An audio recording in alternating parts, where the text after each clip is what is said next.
You've been apologizing for your existence your entire life, haven't you? Walking into rooms like you're borrowing space, speaking your ideas like you're asking permission to think, dimming your light because somewhere along the way, someone convinced you that being small was virtuous, that shrinking was kindness, that making yourself less was somehow making others more.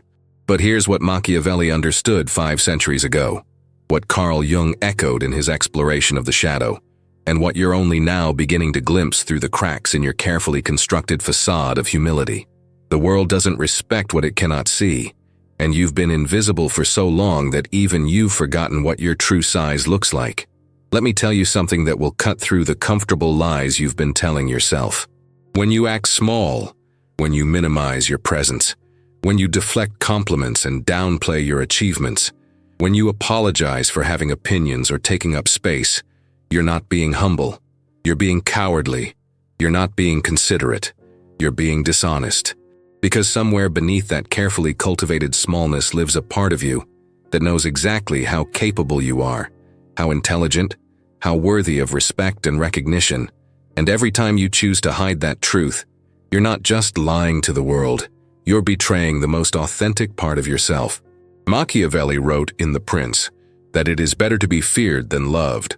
But what he really understood was the fundamental truth about human nature that we've spent centuries trying to deny. People respond to power, to presence, to someone who knows their worth and isn't afraid to embody it. This doesn't mean becoming a tyrant or a narcissist. It means understanding that respect is not given freely to those who act as if they don't deserve it. When you walk into a room apologizing for your presence, when you speak your ideas as suggestions rather than convictions, when you treat your own thoughts and feelings as optional rather than valid, you're teaching everyone around you to treat you the same way. Jung called this the shadow, those parts of ourselves we've learned to hide, to suppress, to apologize for. But what if your shadow isn't your darkness? What if your shadow is your light? What if everything you've been taught to diminish about yourself, your confidence, your ambition, your refusal to settle for less than you deserve? What if those aren't character flaws to be corrected, but essential parts of your nature to be integrated and expressed? You've been so afraid of being seen as arrogant, as demanding, as too much, that you've made yourself too little, and the world has responded exactly as it should, by treating you as if you're not worth much attention at all. Think about the people you respect most. Do you respect them because they apologize for existing? Do you admire them because they make themselves small to make you feel big? No. You respect them because they know who they are and they're not afraid to be it. They take up the space they need. They speak with conviction. They don't ask permission to have value because they understand something you're still learning. That respect is not charity handed out to the deserving. It's a natural response to someone who respects themselves enough to demand it. This is where the psychological wound lives, isn't it? Somewhere in your past, someone taught you that being big was bad, that having needs was selfish, that wanting recognition was vanity, that standing tall made others feel small. Maybe it was a parent who felt threatened by your natural confidence, a mother who couldn't handle a child more vibrant than herself, a father who needed you to stay small so he could feel big. Maybe it was teachers who rewarded compliance over courage, who praised the quiet children and punished the ones who dared to challenge, to question, to refuse to accept mediocrity as the standard. Maybe it was friends who kept you around because you made them feel better about themselves by comparison, who needed your smallness to highlight their own magnitude, who unconsciously conspired to keep you in a supporting role in the story of their lives. Whatever the source, you learned to make yourself smaller and smaller until smallness became your identity, until you forgot that it was ever a choice. You learned that your natural brightness was an imposition, that your authentic confidence was a threat, that your refusal to accept less than you deserved was evidence of character deficiency rather than character strength. You internalized the message that good people don't take up too much space, don't speak too loudly, don't want too much, don't expect too much, don't demand the respect that weaker souls require others to give up in order to feel secure. But here's what you need to understand about that choice, about that learned behavior that has become your prison. Every time you choose smallness, you're not just affecting yourself, You're teaching everyone around you that this is how much space you think you deserve. This is how much attention you believe you're worth. This is the level of respect you consider appropriate for someone like you. And they believe you. Why wouldn't they? You're the expert on your own value, aren't you? If you're telling them through your behavior that you're not worth much consideration, they're going to take your word for it. If you're demonstrating through your actions that your opinions are optional, your presence negotiable, your needs secondary, they're going to treat you accordingly. Machiavelli understood that leadership, that respect, that influence, these things don't come to those who wait quietly in corners hoping someone will notice their quiet worth. They come to those who understand their value and aren't afraid to embody it. This isn't about becoming cruel or manipulative. It's about understanding that the world is full of people who will gladly take the space you're not willing to claim, who will speak over you if your voice isn't strong enough to hold its ground, who will dismiss your ideas if you present them like you're not sure they're worth hearing. You want to know why no one listens when you speak? Because you speak like you don't expect them to. You want to know why people interrupt you, ignore your suggestions, forget to include you in important conversations? Because you've taught them that your voice is optional, that your presence is negotiable, that your participation is a privilege rather than a necessity. You've been so busy being accommodating that you've accommodated yourself right out of relevance. You've been so concerned with not taking up too much space that you've ended up taking up no space at all. Jung wrote about the process of individuation, the journey of becoming who you truly are, rather than who you think you should be. But individuation requires courage. It requires the willingness to disappoint people who prefer you small, to frustrate those who benefit from your diminished presence, to risk being called arrogant by people who mistake confidence for conceit because they've forgotten what real self-worth looks like. You cannot individuate while apologizing for your existence. You cannot become your authentic self while hiding the parts of you that might make others uncomfortable. You cannot integrate your shadow while pretending it doesn't exist. And if your shadow is your magnificence, your power, your refusal to accept less than you deserve, then you cannot become whole while continuing to act small. The truth is, your smallness serves no one. It doesn't make other people feel better about themselves. It makes them doubt your competence. Doesn't create harmony. It creates imbalance. It doesn't demonstrate humility. It demonstrates a lack of self-respect that makes others question whether you deserve theirs.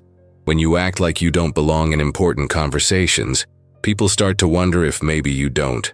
When you treat your own opinions as less valuable than everyone else's, people start to devalue them too.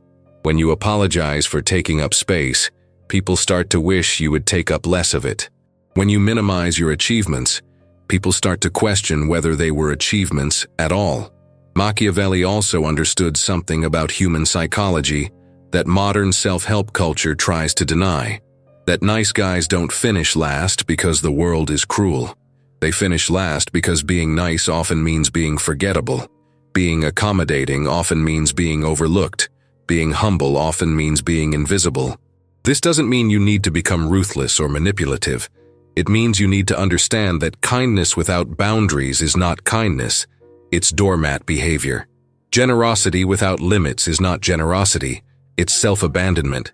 Humility without self-respect is not humility. It's self-destruction. Nice without substance is not virtue. It's weakness disguised as moral superiority. You've been confusing meekness with virtue for so long that you've forgotten what strength looks like when it's not apologizing for itself. You've been so afraid of being too much that you've become too little, and the people in your life have adjusted their expectations accordingly. They've learned not to count on you for leadership because you don't act like a leader. They've learned not to seek your opinion because you present it like it doesn't matter. They've learned not to include you in their important plans because you act like your participation is optional.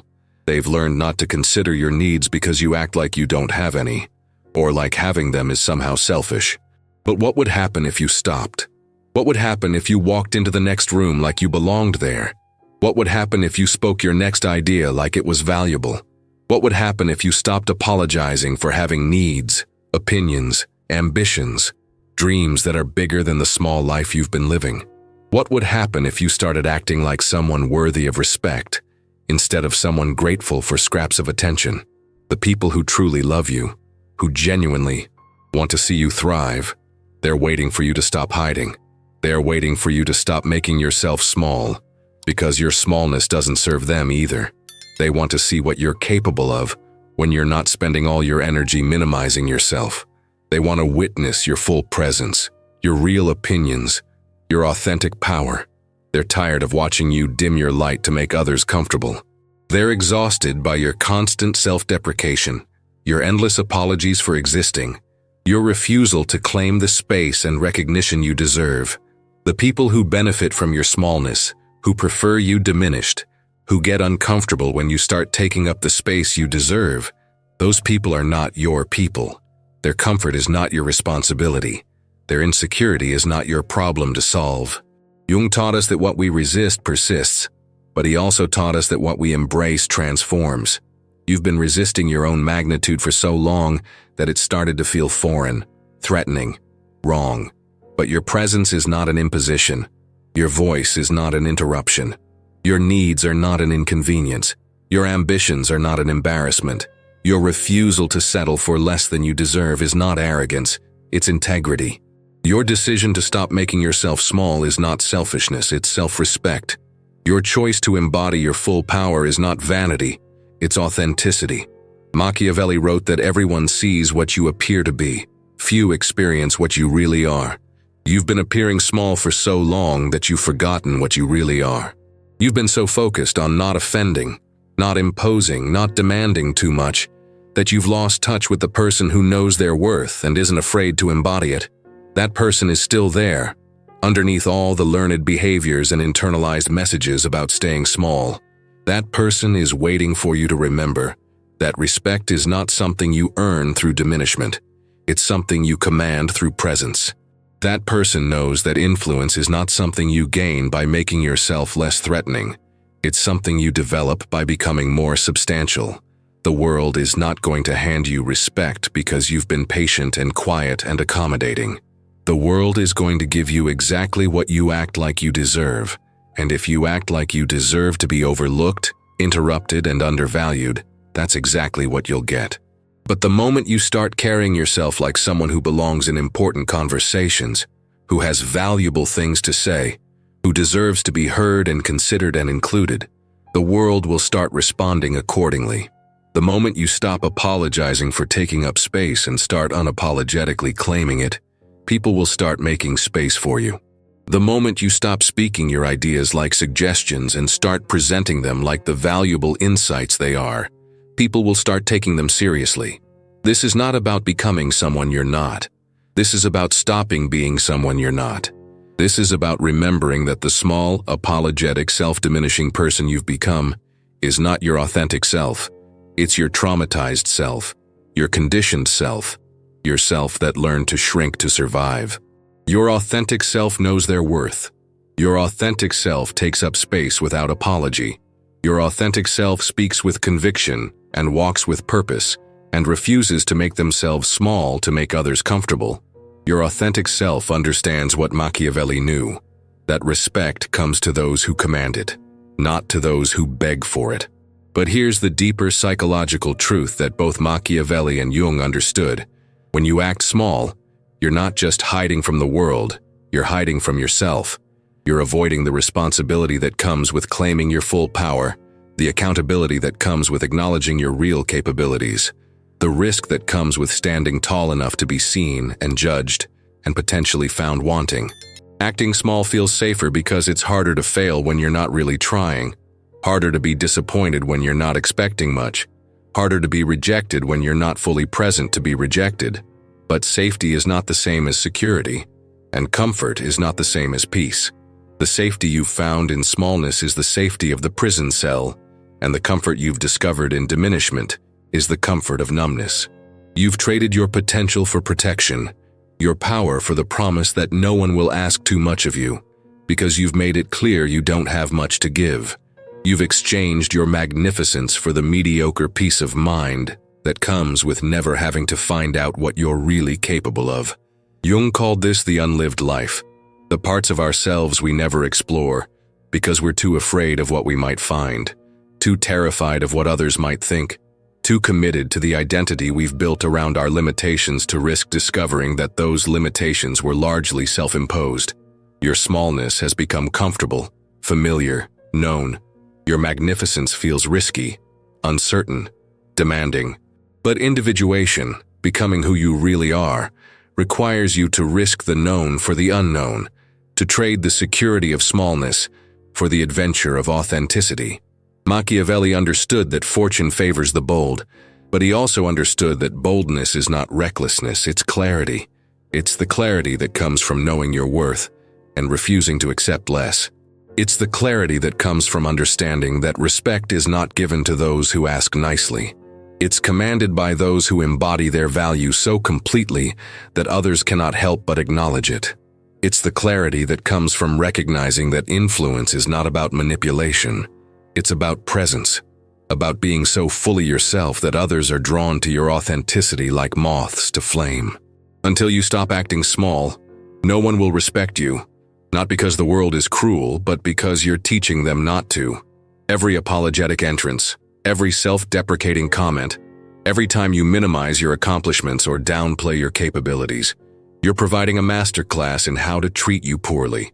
You're training people to see you as less than you are, and they're excellent students. They've learned your lessons well. They've learned not to expect much from you because you don't expect much from yourself. They've learned not to include you in important decisions because you act like you don't want the responsibility. They've learned not to seek your leadership because you've abdicated before they could even consider following. But you can start teaching different lessons tomorrow. You can start walking into rooms like you belong there. You can start speaking your ideas like they matter. You can start setting boundaries like someone who knows their worth. You can start demanding the respect you deserve instead of hoping someone will notice you deserve it. You can start embodying the magnitude you've been hiding instead of apologizing for the space you take up. You can start living like someone who understands what both Machiavelli and Jung knew, that the world responds to what you project. And if you project smallness, that's exactly what you'll receive in return. The world is waiting for you to stop being small. The people who matter are waiting for you to reveal your true size. And you are waiting for yourself to finally take up all the space you were always meant to fill. Stop waiting. Start being. The respect you seek is not somewhere out there waiting to be found. It's inside you, waiting to be claimed. And it will remain unclaimed until you stop acting like someone who doesn't deserve it and start being someone who commands it simply by existing fully, authentically, unapologetically as yourself.